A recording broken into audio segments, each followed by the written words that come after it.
Yes. Okay. Hi, ladies. How are you? Nice to see you. Thank you so much for coming. No? Please turn off your cell phones. Oh, yeah, thank you. Thanks for inviting us. Yeah, we don't want to be interrupted. Okay, girls. Please, if you have personal questions, only in the end of the shiur. Okay. בעזרת השם נעשה ונצליח. Okay. Today's shiur, this topic is, I called it after mikveh, but I'm talking about relationship between husband and wife. We're talking about intimacy. Okay, we're talking about these subjects, and very hard to find these subjects in books and in our sources, because usually these subjects are private. But I did find a lot of information in the book that's called Oel Achel, and some other sources that I had. And let's start. Nowadays we live in in a world full of confusion, because we are so exposed to the world around us. People have internet, people have Facebook, people have all kind of stuff that they're in touch with other people, and our volumes change. We have the TV, we have the media, and we are influenced by the media, by the TV, by the movies, because we are so exposed. What is love? What is beauty? What is a woman? How to look at the desires, good, bad, marriage, how to look at this. Okay, so because we are exposed to the American, society, or to Western media, we are all confused in these subjects. So, how are you? I asked you, what is love? What is love? Is love a feeling? When do you feel that you're in love? When you meet the right person? When you have, I don't know, some kind of butterfly in your stomach, you feel anxious, you feel excited, you feel, what is love? So yeah, out there in the movies, they usually show you a couple and their love story and everything. And it's a whole big question. I'll talk about these details soon. What is beauty? In today's modern world, beauty is when a woman is slim, nice figure, light color usually, and usually beauty also goes with money, with power.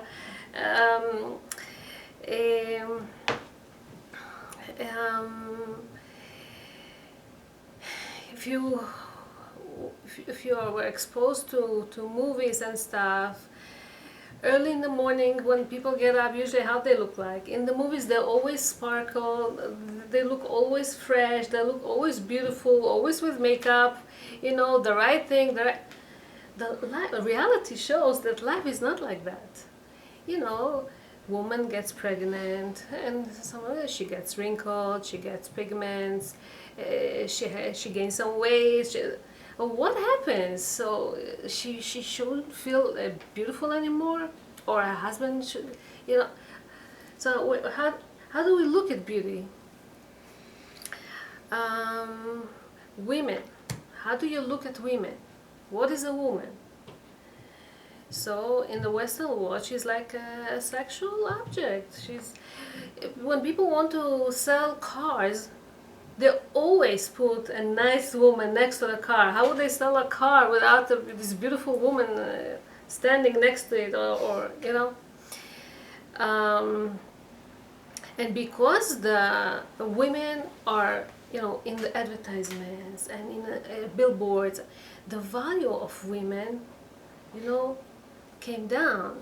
And it's not like it used to be. It's like today everything is disposable. Okay, unfortunately, also relationship with a woman could be disposable. It's not, it's not so strong like it used to be in the past. What is so they started feminism because women, didn't have rights at all. They started this movement to give back some rights to women, and there's all kind of sections in the feminism also. Some women just want rights. Some women want completely equality. Like unisex. Whatever man does, women should do. It's not possible because men and women are different. It's like blue and red are not the same. They're different colors. You cannot put them together. So and so, yes, usually, mainly financially, they were able to make some change. Today, women do get better salaries than in the past, than previous years. Still, it's not 100% equal. There's a lot of way to go. As much as every time we see there's another step and another step, but still financially they were able to work it out. Not in the intimacy, not in the way that the world look at women. This stayed very, very old-fashioned way.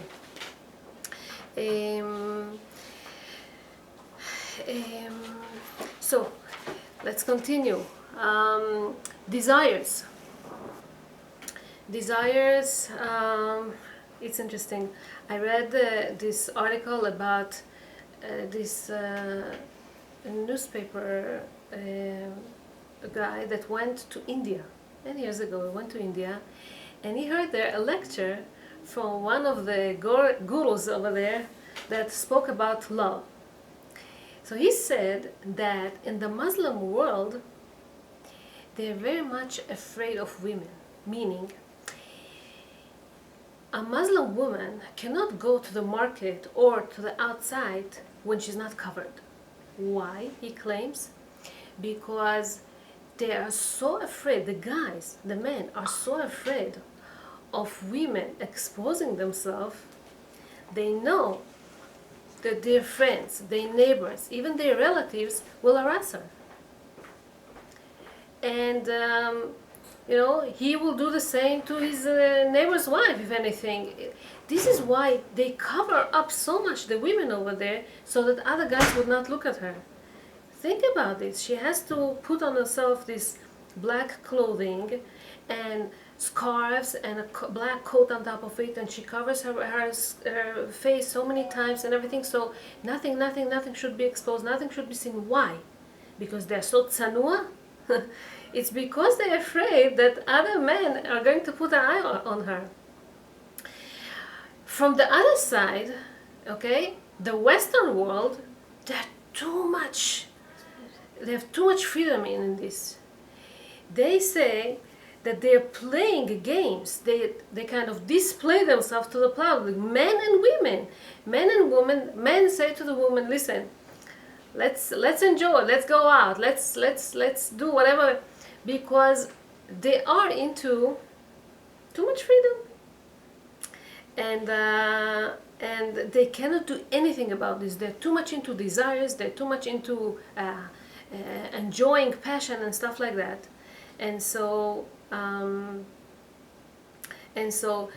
women, it came to this point that women feel embarrassed when she has some wrinkles in her face, when she feels that she's not as beautiful as. See what they do. They invest so much money into all kind of operations and all kind of stuff to look beautiful, to look young. Why? For what? To get attracted, to make other people look at her, they're never satisfied, he says. Even when people do get married, they're never satisfied with the marriage, because in his mind, he wants to be available all the time. He's not really happy with what he has. He wants to be available, always looking for another girl and another woman and whoever he's going to meet outside. Maybe she will be a better choice for him. Maybe, and therefore they're not happy in their own marriage. So the whole marriage situation is a whole big question mark, and not only marriage, men and women's relations.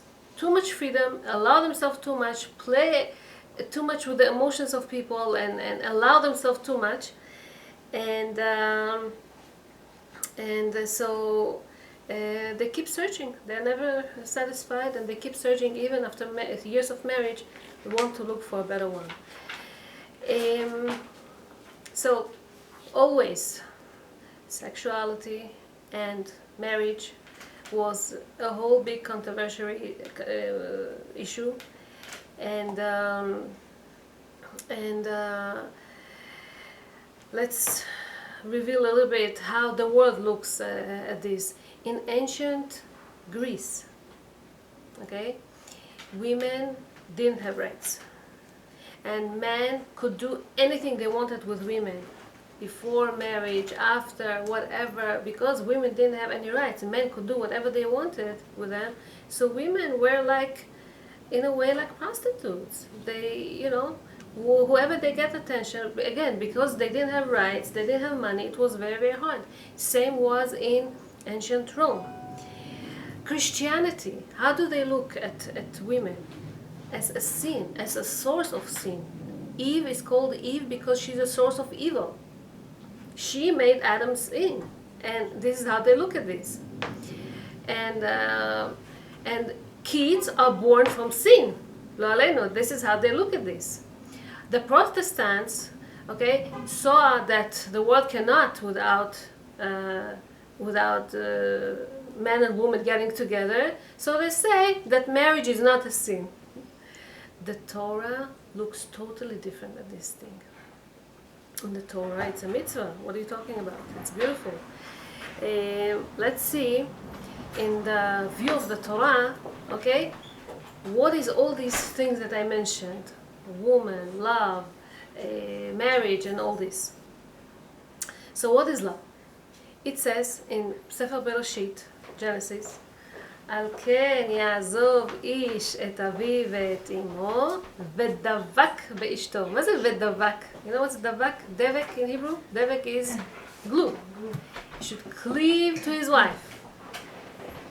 Okay? And this is the question that every one of you should ask yourself. Do I love my husband? What does it mean, love? Do I want to cleave to him? Do I want to get connected to him? Do I want to be with him? Okay? If you do want to get connected, so no one is perfect, and you have to accept him with all his minuses, with all his disadvantages. I'm sure, well, for now you see the bad, but I'm sure you got married with him for a reason. Try to remember always all these reasons that you got married with him.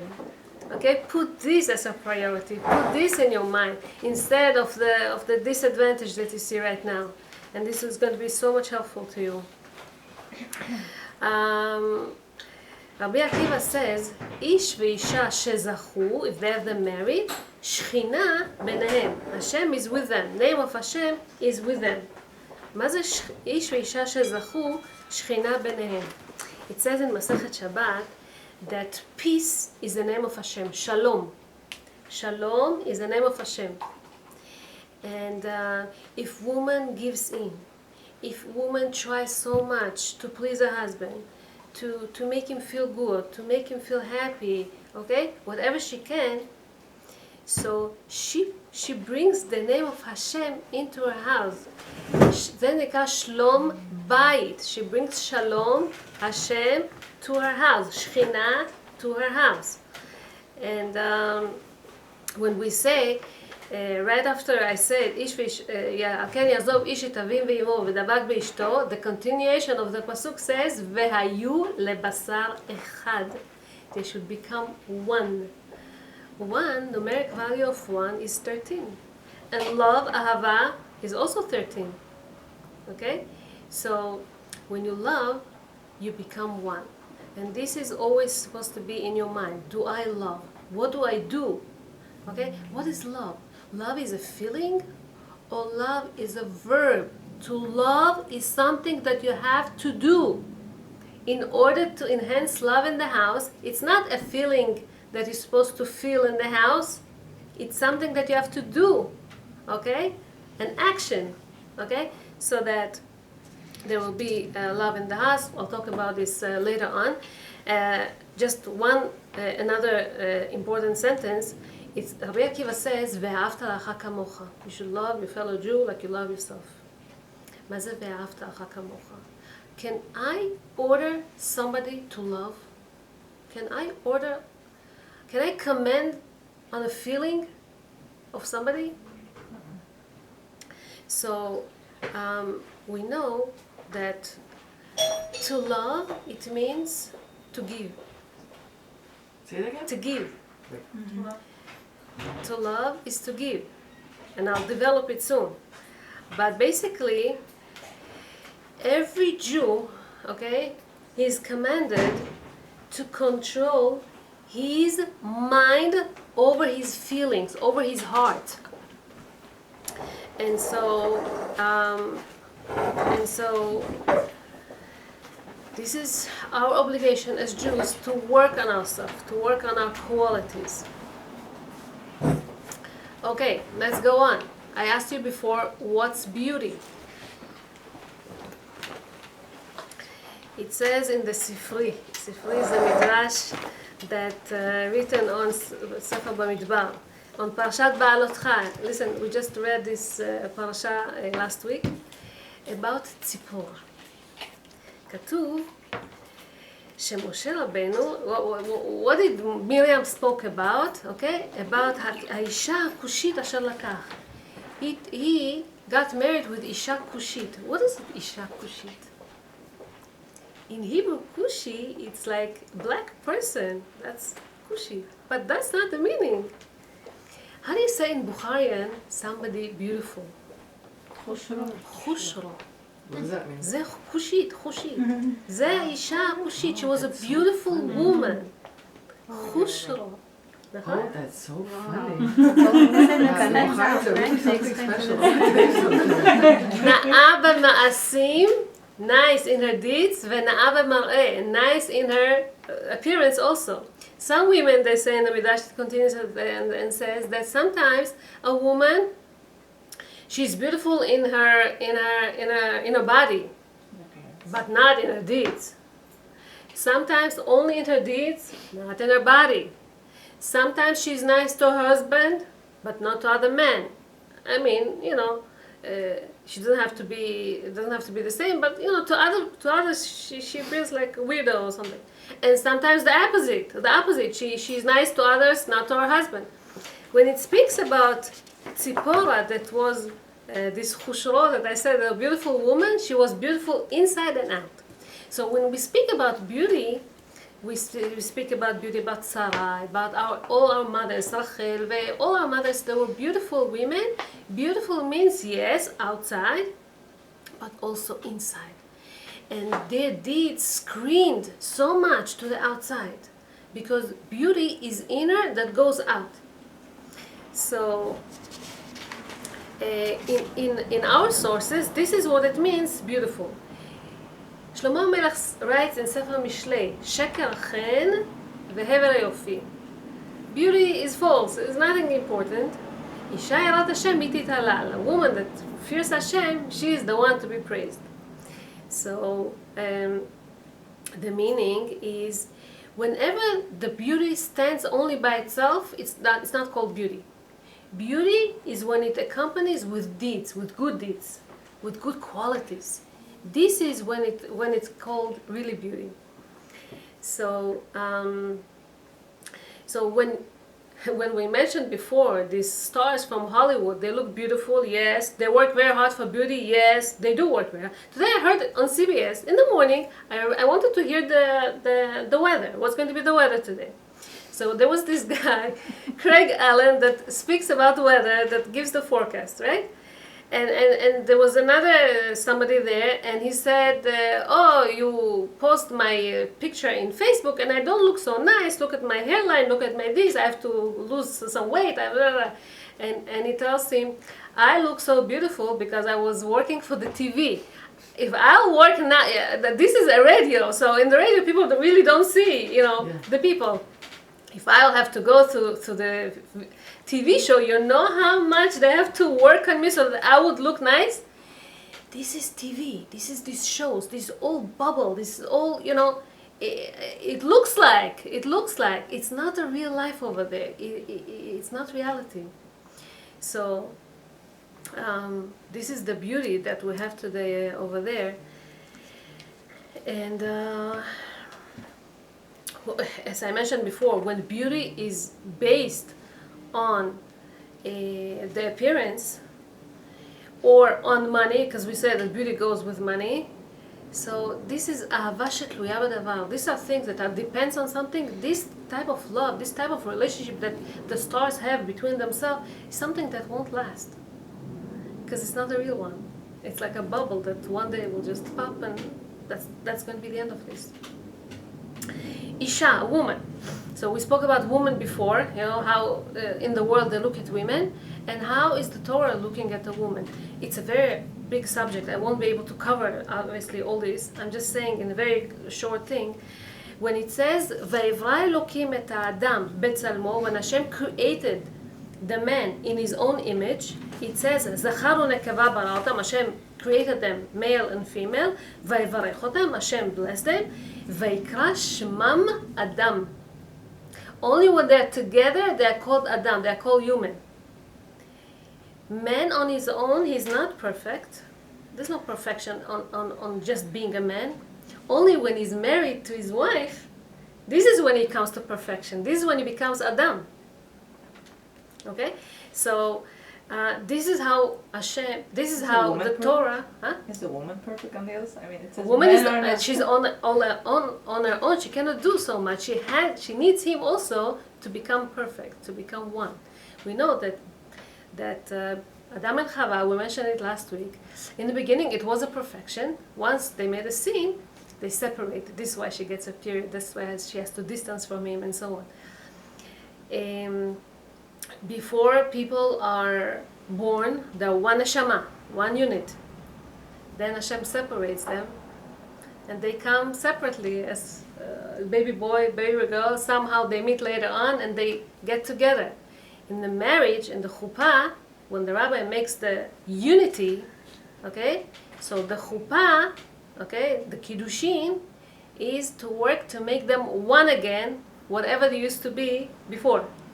Okay, so only when they're together they're called Adam,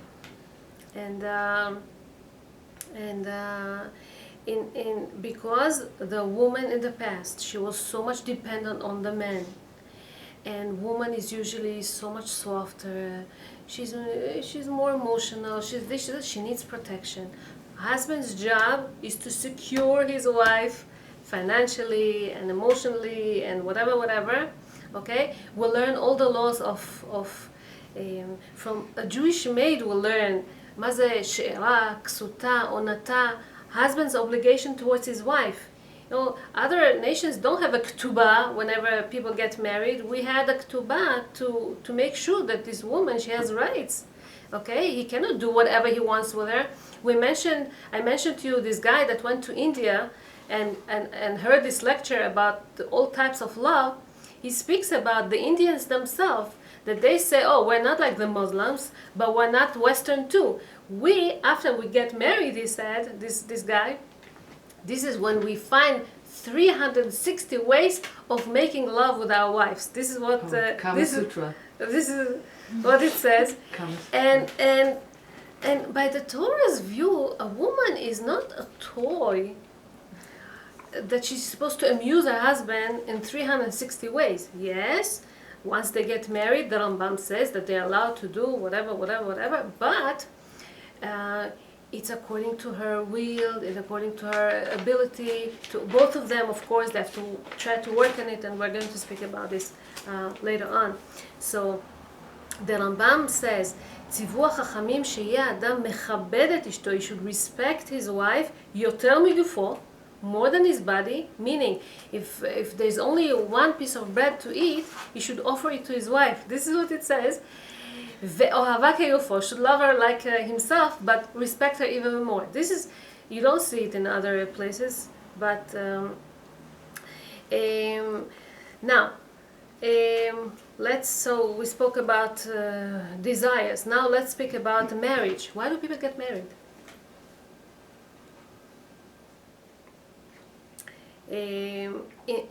Well, usually, what is success? When we want to succeed, when we know that we get success, is when we get whatever we want. And sometimes, and many times, usually people get married to be happy, to whatever they want and everything. So this is what they look sometimes,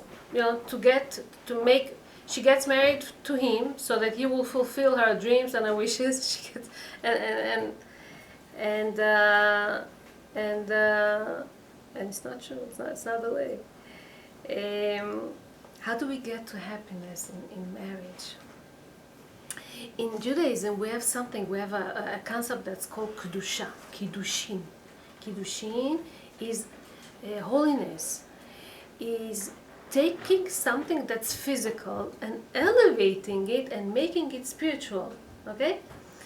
And I want to tell you, inside the Holy of Holies, the Kodesh HaKodashim, we used to have the Kruvim, this thing that had these two angels